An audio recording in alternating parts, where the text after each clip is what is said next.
My coworker is obsessed with my husband and won't stop harassing us. In late November of last year, my husband, Paul, was tasked with training a new hire named Frank, who was brought in from outside the company. Paul does not usually lead training. However, Frank's supervisor was overwhelmed during the last quarter. Frank worked at Paul's office for a little over a month. Frank seemed friendly at first, albeit an excessive texter. Even Paul's boss, Frank's future boss's boss, complained that they received social messages from Frank during non-work hours. Sometimes Frank's messages would be incoherent and needier if he did not receive an immediate reply followed by multiple question marks. My husband addressed this with Frank during his training, and for the most part, the messages became infrequent. After Frank was placed at his branch, the messages subsided. In early January, Paul's boss asked if he could discuss a work matter with Frank because whose direct report was on vacation. Later that day, Frank sent Paul a message that said "babe." Paul thought perhaps Frank had accidentally texted the wrong person. Paul didn't respond. Frank sent more messages regarding work, and when Paul didn't immediately reply, Frank made a sexually suggestive comment. Paul responded, "Stop making things weird." Frank apologized, but then added,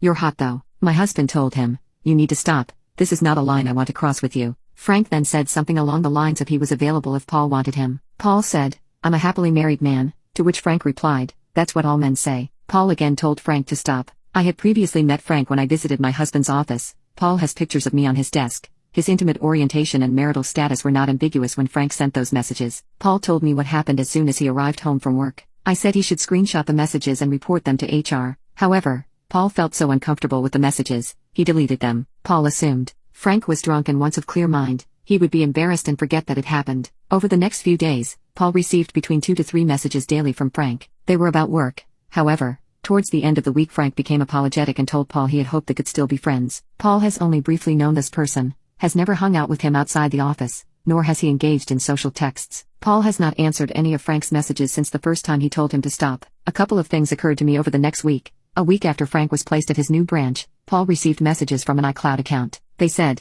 "Hey SI," and when Paul didn't reply, they were followed by, Paul immediately blocked the account assuming it was a scammer. In the last few months, Paul received frequent texts from unknown numbers with local area codes that addressed him by name. Paul thought they were all from robo-scams. I realized that this started to around the time Frank began his training. When I visited my husband's office, Frank barely acknowledged me when we were introduced. That night I joked with my husband that during my visit Frank was like a shadow and seemed to appear every time I turned around. After a week of unanswered texts, Frank again apologized and asked if Paul would call him. He had called Paul's office earlier to see if he was there. Subsequently, Paul contacted his assistant managers/co-workers and asked them not to share his schedule with anyone who calls. Frank messaged that he would stop texting and was sorry if he bothered Paul. Later in the night, Paul started to receive messages from an unknown number with a local area code. The first message said, "Hey, remember me?" I 67 the number from my phone to see if it was a computer or actual phone line. When I called, it rang twice and then went to voicemail. The person never stated their name, and the texts were incoherent. The texter asked, "Are you trying to end my career?" They claimed to be a former employee and then said they previously dated Paul. "We have been together for 2 decades and I'm the only person Paul has ever dated." The messages continuously baited Paul to call the number to find out who was texting him. Finally, they said,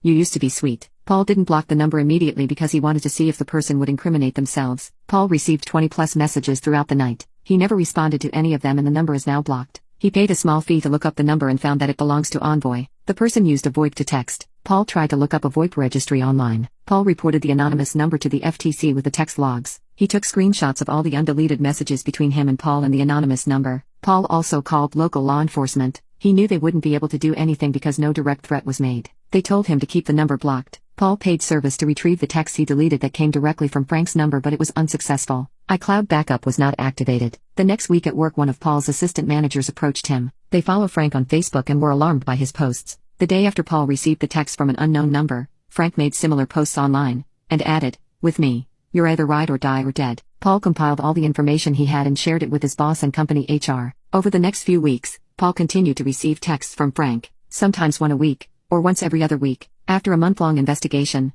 HR touched base that their legal department found several red flags. However, they can't disclose info because of confidentiality, nor were they going to fire Frank. Paul has been away on business for the past 2 weeks and I have been home alone. Paul told me he received texts from Frank that asked how his business trip was going. Just to reiterate, Paul hasn't responded to Frank's messages since he told him to stop, which was over a month ago. Last night I saw I had several missed calls from Paul around midnight. When I called him back I could tell he was worried. Same as before, he started to receive texts from a different number with a local area code. They said, "I miss you. Why do you hate me?" The number called him consecutively for an hour. Paul had to turn on the do not disturb option. The following text messages he received were sexually explicit and some referenced me. For the most part, I feel safe at home. We have a P.O. box and an unlisted street address. There are exterior and interior cameras at all of the entry points around our home. Also, our neighborhood has 24 hours security. However, I'm worried sick every time Paul leaves the house. We've wanted to start a family for a very long time but have struggled with infertility. Unfortunately, this past month I suffered another miscarriage.